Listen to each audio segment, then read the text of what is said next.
2015 সাল থেকে রাশিয়া থেকে এই ধরনের 50 সেকেলে প্রশিক্ষণ বিমান বাংলাদেশের হাজার হাজার কোটি টাকা খরচ করে আনার মধ্য দিয়ে যেভাবে একের পর এক বিমান বিধ্বস্ত হচ্ছে, আমাদের পাইলটরা শহীদ হচ্ছে এবং যে আসিফ জাওয়াদ শহীদ হয়েছেন গত পরশুদিন, তিনি শুধু বাংলাদেশের সোর্ড অফ অনার ছিলেন না, তিনি ভারত সহ উপমহাদেশের অনেক দেশের সাথে যে কম্পিটিটিভ ট্রেনিং হয়েছে এই ট্রেনিংগুলোতে উনি অসাধারণ প্রশিক্ষক হিসেবে প্রমাণিত হয়েছেন এবং বাংলাদেশের জন্য গর্ব কিনে নিয়ে এসছেন। সেই পাইলটকে আমরা হারিয়েছি বাংলাদেশের এই দামি সরকারের লুটপাটের অংশ হিসেবে।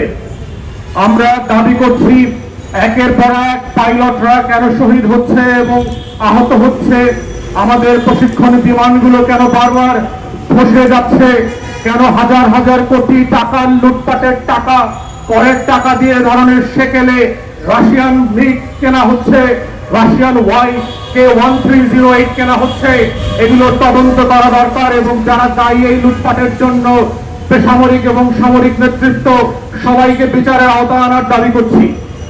প্রিয় দেশবাসী, আমরা জানেন বাংলাদেশে কুইক রেন্টালের নামে যে লুটপাটের বিদ্যুৎ খাত তৈরি করেছে এই সরকার, গত 15-16 বছরে প্রতিদিন 1 বিলিয়ন, প্রতি বছর $1 বিলিয়ন শুধুমাত্র কুইক রেন্টালের নামে যে টাকা লুটপাট করে দিচ্ছে দেশে এবং বিদেশে। সরকার আইন করে দিয়েছে কুইক রেন্টালের টাকা টাকায় দেওয়া যাবে না, ডলারে শোধ করতে হবে এবং এই ডলারের টাকাগুলো যখন সিঙ্গাপুরে গিয়ে বাংলাদেশের ব্যবসায়ীরা বিলিয়নিয়ার হয়, ফোর্বসের তালিকায় বাংলাদেশের ব্যবসায়ীদের নাম আসে, তখন বুঝতে হবে আমার আপনার গরিব মানুষের টাকা, চাষা কৃষক ভূষক প্রতিদিনের মজুর করে কষ্ট করে যারা টাকা উপার্জন করেন, সেই গরিব মানুষদের টাকা কিভাবে ডলারে রূপান্তরিত হয়ে সিঙ্গাপুরে আর দুবাইতে লন্ডনে চলে যায়, হাজার হাজার শত শত ফ্ল্যাটের মালিক হয় এই লুটেরা সরকার। এই লুটের পিছনে রয়েছে হচ্ছে আমাদের বিদ্যুৎ খাতের কুইক রেন্টাল। আপনারা বারবার শুনেছেন এই দামি সরকার আমাদেরকে বলে আমাদের বিদ্যুতের সক্ষমতা নাকি 29,000 মেগাওয়াট। যদি সেটাই সত্য হয়ে থাকে তাহলে বাংলাদেশের এই অনির্বাচিত সরকার একটা দিনের জন্য কেন আমার প্রয়োজনীয় 17,000 18,000 মেগাওয়াট বিদ্যুৎ উৎপাদন করছে না? কখনোই কেন এই বিদ্যুৎ উৎপাদনের সক্ষমতা 14,000 15,000 ছাড়িয়ে যায় না? তাহলে আমি এই সক্ষমতা দিয়ে কি করব? আমার বিলিয়নস অফ ডলার পেমেন্ট করে কুইক রেন্টালের নামে যারা দেশে বিদেশে আমার সম্পদ লুটপাট করছে, অথচ আমার গ্রামে গঞ্জের চাষিরা সেচের জন্য বিদ্যুৎ পাচ্ছে না, জমিতে পানি দিতে পারছে না, চাষবাস করতে পারছে না। আমার গ্রামে গঞ্জের ব্যবসা বাণিজ্য ধসে পড়ে গেছে, গ্রামের বাজারগুলোতে 6 থেকে 8 ঘন্টা পর্যন্ত বিদ্যুৎ থাকছে না। সেই পণ্য বিদ্যুৎকে কেন বিদ্যুৎ দেওয়া হচ্ছে না? যদি আপনার 29,000 মেগাওয়াট আপনার সক্ষমতা থেকে থাকে তাহলে বাংলাদেশ তো বিদ্যুৎ রপ্তানি করার কথা, তাহলে আপনি কেন আবার আদানি থেকে বিদ্যুৎ আমদানি করছেন? নতুন করে আর একটা ভারতীয় কোম্পানির সাথে কেন চুক্তি করছেন? আপনি কেন নেপাল থেকে আবার বিদ্যুৎ আনার চেষ্টা করছেন?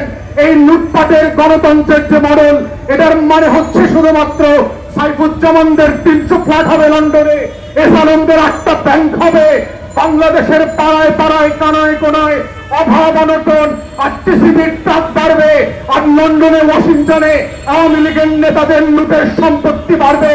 এই মডেলের নাম হচ্ছে কুইক রেন্টাল মডেল, যেই মডেল দিয়ে বাংলাদেশের বিদ্যুৎ খাতকে খসিয়ে দেওয়া হয়েছে, যেই মডেল দিয়ে বাংলাদেশ ব্যাংকের রিজার্ভ শূন্যে নেমে আনা হয়েছে, যেই মডেল দিয়ে বাংলাদেশের আমদানি করবার সক্ষমতা 6 মাস থেকে 2 মাসে নামিয়ে দেওয়া হয়েছে, সেই মডেলের নাম হচ্ছে কুইক রেন্টাল মডেল।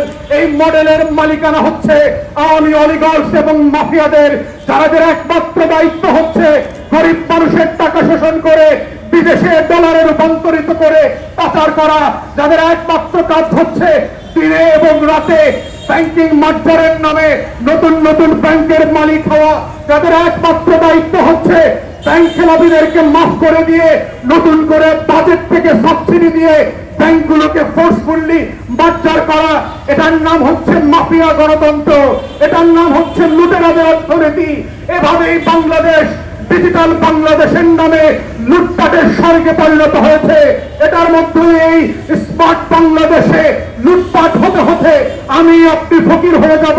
41 সালে বাংলাদেশে অলিগার্করা বড়লোক হবে, বেনজিরদের জিডিপির গ্রোথ বাড়বে, এসালামদের জিডিপির গ্রোথ বাড়বে। শূন্য ব্যাংক থেকে শুরু করে এসালাম গত 15 বছরে 8টা ব্যাংকের মালিক হয়ে গেল। এর নাম হচ্ছে বাংলাদেশের উন্নয়ন। আমরা দেখেছি বেনজির আহমেদের মতো লোকরা পাড়ায় মহল্লায় কিভাবে উপজেলা জেলার মালিক হয়ে গেছে। যে পরিমাণ সম্পত্তির মালিক বেনজির আহমেদের মতো কাট্টার পাট্টাররা আমলারা হয়েছে, এরকম হাজার হাজার আমলাদের কাছে আজকের বাংলাদেশ বিক্রি হয়ে গেছে, বাংলাদেশের সম্পত্তি পাচার হয়ে গেছে। আর এভাবেই আমি আপনি গরিব হয়ে গেছি। এই গরিব হওয়ার মধ্য দিয়ে আমাকে আপনাকে গড়পট্টায় পরিণত করে দেওয়া হয়েছে। কারণ বেনজির যখন 500 কোটি টাকার মালিক হয়, গড়পট্টায় বাংলাদেশের প্রত্যেক রিক্সাওয়ালা লাখপতি হয়ে যায়। এই গড়ের অর্থনীতিকে আমরা প্রত্যাখ্যান করছি। আমাদের দাবি হচ্ছে অর্থনীতির সূচক দেখতে হবে গরিব মানুষের জীবন বিবেচনায়। আমার সাধারণ কৃষক আগের থেকে ভালো আছে না খারাপ আছে? আমার রিক্সাওয়ালা ভাইরা 15 বছর আগের থেকে এখন ভালো আছে না খারাপ আছে? আমার কৃষক, আমার মজুর আগের থেকে ভালো আছে না খারাপ আছে? আমার কর্মজীবী জনগোষ্ঠী আগের থেকে ভালো আছে না খারাপ আছে? সেটাই হচ্ছে অর্থনীতির সূচক হতে হবে। বেনজির বাংলাদেশে কত হয়েছে? এসালামের কয়টা ব্যাংক হয়েছে? বাংলাদেশে কি পরিমাণ লুটের টাকা সিঙ্গাপুরে বিনিয়োগ করা হয়েছে? সাইফুজ্জামানদের কয় শত ফ্ল্যাট হয়েছে? দুবাই আর লন্ডনে, গোলাপদের ম্যানহাটনে আর ওয়াশিংটনে কয়টা ফ্ল্যাট হয়েছে? কয়টা বেগম তারা বানিয়েছে? বাংলাদেশের এই লুটেরারা তার উপরে ভিত্তি করে একটা দেশের অর্থনীতির মানদণ্ড চলতে পারে না। আমরা বারবার বলেছি এই ডিজিটাল লুটপাটের মানে হচ্ছে আমরা গরিব থেকে গরিব হয়েছি। 2009 সালের 1 লক্ষ টাকা শূন্যে পরিণত হয়েছে। শুধু মনে করে দেখেন 2009 সালে 1 লক্ষ টাকা দিয়ে আপনি কয় ভরি সোনা কিনতে পারতেন? আর আজকে বাংলাদেশে সোনার ভরি 1 লক্ষ টাকা ছাড়িয়ে গেছে। আওয়ামী লীগ যখন ক্ষমতা এসেছিল, যার ব্যাংকে 1 লক্ষ টাকা ছিল, সেই 1 লক্ষ টাকা আজকে শূন্যে পরিণত হয়েছে। এই 1 লক্ষ টাকা 15 বছরে শূন্যে পরিণত হওয়ার মানে হচ্ছে ডিজিটাল বাংলাদেশ। এর মানে হচ্ছে 5 লক্ষ টাকা শূন্যে পরিণত হবে। এর মধ্য দিয়ে আপনি 2041 সালে স্মার্ট বাংলাদেশে পরিণত হবেন। এটাই হচ্ছে লুটপাটের বাংলাদেশ, এটাই হচ্ছে ডিজিটাল বাংলাদেশ, এটাই হচ্ছে দামি গণতন্ত্র আর ফেক নির্বাচনের বাংলাদেশ। এই বাংলাদেশের জন্য মানুষ যুদ্ধ করে দেশ স্বাধীন করে নাই। এই বাংলাদেশের জন্য হাজার হাজার মানুষ জীবন দেয় নাই। এই বাংলাদেশের জন্য আমার গরিব কৃষক পায়ের ঘাম মাটিতে ফেলে সোনার ফসল ফলায় না। এই বাংলাদেশের জন্য আমার রিক্সাওয়ালা, আমার শ্রমিকরা, আমার পোশাক শিল্প শ্রমিকরা গায়ের ঘাম মাথায় তুলে রক্ত বিক্রি করে, বিদেশে কাপড় বিক্রি করে ডলার আনে না। এটা বাংলাদেশের স্বাধীনতার সাথে গাদ্দারি করা হয়েছে। আওয়ামী লীগ সরকার আওয়ামী রাজাকারে পরিণত হয়েছে। এই দামি সরকার পাকিস্তানি হানাদারদেরকে ছাড়িয়ে গিয়ে আওয়ামী হানাদারে পরিণত হয়েছে, আওয়ামী আলবদরে পরিণত হয়েছে। এর মধ্য দিয়ে বাংলাদেশ সরকার বাংলাদেশের স্বাধীনতা, সার্বভৌমত্ব এবং জাতীয় স্বার্থকে প্রতিদিন রাতে পদদলিত করে বাংলাদেশকে একটা গরিব রাষ্ট্রে পরিণত করা হয়েছে। এবং আওয়ামী লীগের নেতাদেরকে, এই আমলাদেরকে, সামরিক এবং পেশারমূলিক সবাইকে জন্য বিচারের আওতায় আনা হবে। মনে রাখবেন, সব ফেরাউনদের একদিন পতন হয়। কোনো না কোনো দিন এই ফেরাউনকেও পানিতে ডুবে মরতে হবে। কোনো না কোনো একদিন এই নমরুদকে এক মশায় কামড় দেবে। কোনো না কোনো একদিন এই কারণকে মাটি খেয়ে ফেলবে। সেই দিন খোলার কসম আপনাদেরকে বিচারের কাঠগড়ায় দাঁড়াইতে হবে। প্রত্যেকটা আসনের, প্রত্যেকটা টাকার অঙ্কের, ডলারের সুদে আসলে হিসাব দিতে হবে। এই বাংলাদেশে বাংলাদেশ কাউকে মাফ করে নাই। ইতিহাস থেকে দেখেন, বাকশালীদেরকে এই দেশ মাফ করে নাই, এরশাদকে মাফ করে নাই, কোন স্বৈরাচারকে, বাকশালীদেরকে ভবিষ্যতেও মাফ করা হবে না, হবে না এবং হবে না। প্রিয় দেশবাসী, কুইক রেন্টাল পদ্ধতিতে যেভাবে আমাদের বিদ্যুৎ খাতকে ধ্বংস করে দেওয়া হয়েছে, এই একই কুইক রেন্টাল পদ্ধতি আজকে আমাদের গ্যাস সেক্টরে মিথ্যা মিথ্যা অমূলক চুক্তি দিয়ে সাবিট গ্রুপ থেকে শুরু করে বিভিন্ন কোম্পানিকে নতুন করে টেন্ডার দেওয়া হচ্ছে। এটার মানে হচ্ছে ওভার ক্যাপাসিটি চার্জ দিতে হবে, আপনার প্রয়োজনের থেকে বেশি পরিমাণ স্টেশন গ্যাস নির্মাণ আপনার সমুদ্রতে তৈরি করা হবে, কিন্তু আপনি গ্যাস পাবেন না। ডলারে ডলারে চুক্তি করে টাকা পাচার করবেন, কিন্তু আপনার ঘর বাড়িতে গ্যাস থাকবে না। বাসায় এখন আর গ্যাস সাপ্লাই দিচ্ছে না, প্রত্যেককে বাধ্য করা হচ্ছে এলএনজি কিনতে। এর মধ্য দিয়ে হচ্ছে একটা লুটেরা মডেলের মধ্য দিয়ে বাংলাদেশ গ্যাস ক্ষেত্রকে নতুন করে পরাধীন করে দিচ্ছে।